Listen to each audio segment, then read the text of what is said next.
Hello, my name is Daniel Matsukawa. I play principal bassoon with the Philadelphia Orchestra. This is my 11th season with the orchestra.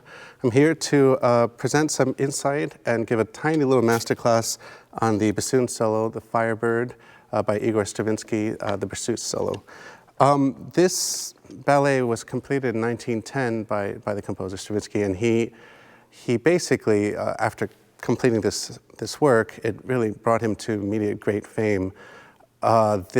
This whole ballet is based on a famous Russian folktale, this Prince Ivan, and he enters this magical world of the immortal Cachet, and he falls in love with one of these 13 princesses. And before that, he finds this magical Firebird, very magical and glowing Firebird, and he captures this Firebird, and the Firebird kind of pleads for its life and begs for Prince Ivan to release him, and he promises when he's in trouble, he will save his life. And so the story goes, and at one point, after the prince falls in love with the princess, he goes to confront Cachet, and Cachet and him have it out, and then suddenly he gets all angry, and the prince asks for the princess's hand in marriage, and Cachet suddenly sends out these magical creatures and these subjects to sort of chase Prince Ivan. What happens next is the Firebird intervenes, and true to his promise, he decides to try to save Prince Ivan and save his life. And suddenly he sort of makes the creatures do this infernal dance, this very ferocious dance, and then eventually he lulls them to sleep. And this is the part where the lullaby comes in, and the bassoon solo, the famous bassoon solo. And he tries to really send these magical creatures down to sleep, and so the story goes, and what ends up happening after that is the Firebird reveals the secret of Cachet and tells the prince that his soul is hidden in a magical egg.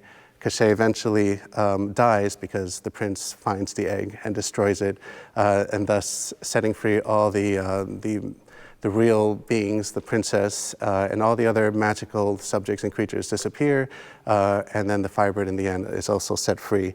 So it's a beautiful story, it's a beautiful ballet. This part in the lullaby, the Firebird, it can be kind of a tricky solo, but it's one of these solos that we are very, very grateful for as bassoon players. It's beautiful, it's lush, it can be rich.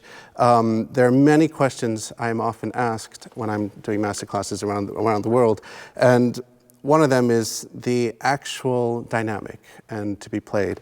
And if you begin with, I would recommend all of you who are students out there and whatnot, to please get a score, and you can see right away sort of the thickness and the role of what you're playing. And underneath the bassoon solo immediately starts the harp with harmonics, and the cello's doing a pedal, and the viola's playing as well.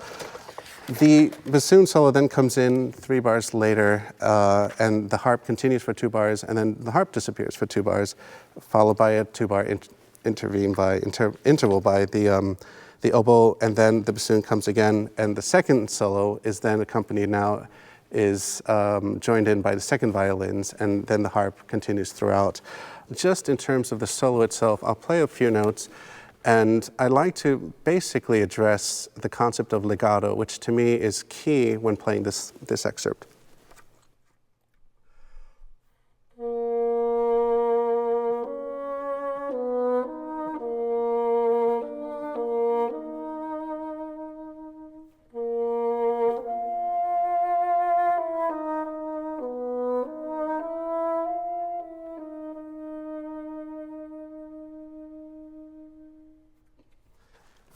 There are a lot of wind players, and it's kind of a universal thing. It's a natural tendency for many wind players to, when they move their fingers, for some reason, when shifting the fingers, for some reason, the fingers tells the guys upstairs, and then to tell the guys downstairs, the diaphragm, the air, the wind support, to say, hey, shift with us. And I don't know why, but it's sort of a natural thing that we like to do as wind players. So we kind of go, and it's kind of a bad habit, and it's not really true legato. True legato is where the air just really blows through and the fingers move. And it's a really good tool to create a beautiful legato. Similar to on the string instrument, you have the bow arm, and so our diaphragm is like the bow arm. And then for the strings, string players, they use their left hand to move, and this is what creates a beautiful, perfect legato. So for us, we should not mess with foundation, the basic concept of wind players. We should really always try to blow through and let only the fingers move. For example, a tennis player, when hitting the ball, wouldn't just stop upon hitting the ball. They should follow through. And same with us, we should not manipulate the air just because we're shifting and changing the fingers. Sometimes a nice trick or a nice experiment I like to do with my students, my own students, is I'll tell them to finger a D natural, for example, and then I'll say, okay, now play a D, and then play a C. And then you can hear that they do a slight indentation, a slight pulsation when shifting and changing. And then I would tell them, okay, now pretend you're going to play it, but don't play it when you think you're going to play it either early or before, kind of psych yourself out. And then suddenly they realize that it's so different and it sounds like a true, pure legato. And I want to really focus on that when playing the solo. I want to think my air is blowing through. And we don't want pulsation. We don't want indentation in the air, which again is a big thing that for some reason universally a lot of us as wind players love to do. That's the first thing. The other thing I want to talk about in terms of musically speaking and phrasing, the solo comes twice and then comes a big, big solo. So I like to try to think of it, perhaps I don't want to play it exactly the same way twice, but there isn't so much one could do, or the question is there? And the second time around, we add the second violins, and there's a little bit of color naturally that Stravinsky adds texture to the score and underneath. But for me, sometimes I like to think of it as perhaps one big antecedent and one big consequent. Some people think of it as a question answer within the first phrase itself, which I'm not against. You can think of it as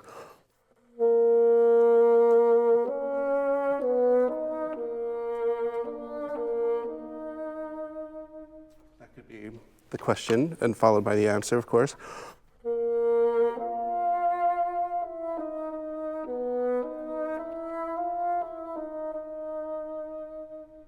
And again, I'm really trying to focus on one beautiful line. I don't want too many bumps, but I definitely want to really create such a pure smoothness within the notes and sort of a thick molasses from one note to the other. We could vary a little bit with color, we can vary a little bit with dynamics, we can vary a little bit. Also, let me focus again on this whole idea about wind playing and the concept of what we do with our air, wind speed, and so forth. I'm often asked again, it's because it's written piano, what does one do in an audition? And I like to think of it as it's a piano solo, so you should play it with a good, beautiful, rich sound, but give the impression that it's piano. I think if you try to play it too soft, perhaps the orchestra or the committee might think this person doesn't quite understand the role and doesn't understand that the bassoonist may never be heard and carry through, and that might come into question. So I like to, again, not to try to think too much sneaking in, but again, think the setup. This always helps. Dee, da, dee, da, dee. And think the violas and think the harp, and then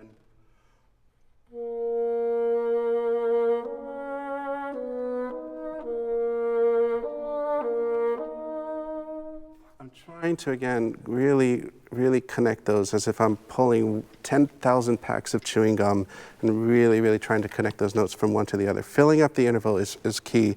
And the first note, you certainly don't want a big attack. You don't want a ta. Again, it's a Berceuse. It's a lullaby, gentle, sort of a brush stroke, brush tongue. The big solo, now things are different here. And what happens here is we have now a lot more thicker orchestration. We're now joined by both violin sections way, way up in the stratosphere, and they're playing pianissimo. And then we have the first flute joining us as well, along with the other instruments that we're already playing. And then we have some cellos sort of doing tenuto harmonics on the offbeats, on the third beats of every bar. This solo is also after this glorious sort of interlude, this beautiful, rich, wonderful color of the orchestra. It's some of my favorite writing, some of my favorite. I just sit there and absorb. I'm not. By the way, sometimes my students ask me and others ask me, do you get nervous in this kind of big solo? And it's easy for one to say, oh, I do get nervous or I don't get nervous. I mean, everyone gets nervous. I think even Tiger Woods said he's gotten nervous, and Michael Jordan and all the greats out there. But for us, what I like to do in terms of, rather than thinking it's a big solo and here comes the big part and here comes, and et cetera, what I actually like to do is sometimes I like to be in the moment, in the now, and let the music sort of captivate me and capture me and take my attention away from anything that is about to come.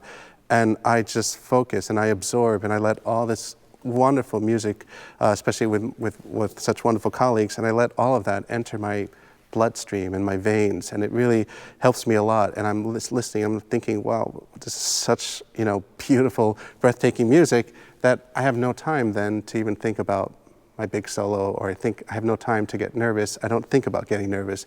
In fact, I'm rather sort of very deep in the music and in the now of what's happening. Compared to, similar to what I said earlier with setting myself up, for example, the dynamics and the colors, I do something of the sort here in the big solo. I'll quickly go over it. I'll do.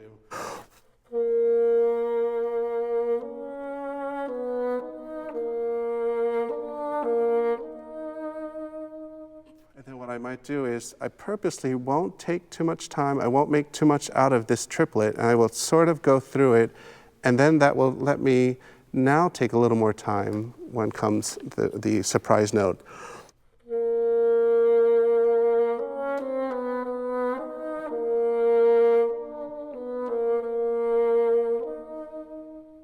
And it gives me sort of an exotic feel, and I guess I'm just missing these huge, giant feather fans and grapes. But it's a really beautiful moment in our repertoire.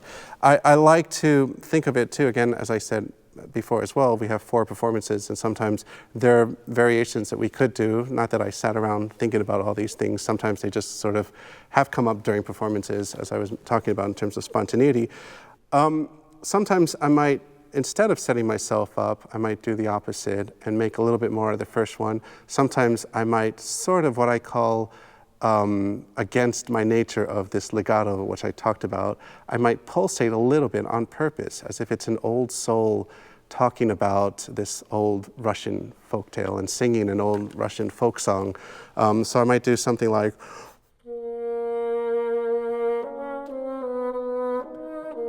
and then this way, instead of doing a sort of a lift on the D natural, I can then make this even more of a surprise.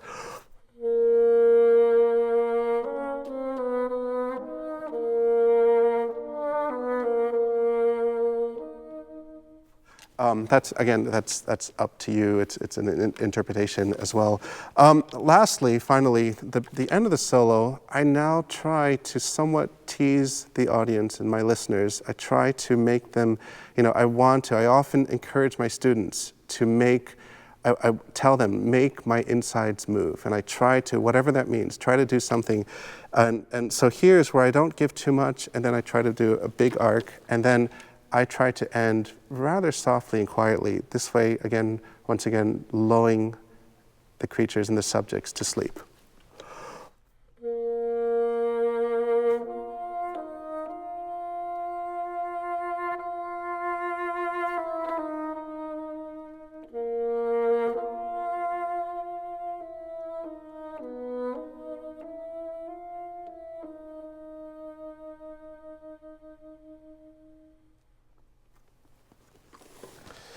And that's how I play the Berceuse solo by Igor Stravinsky.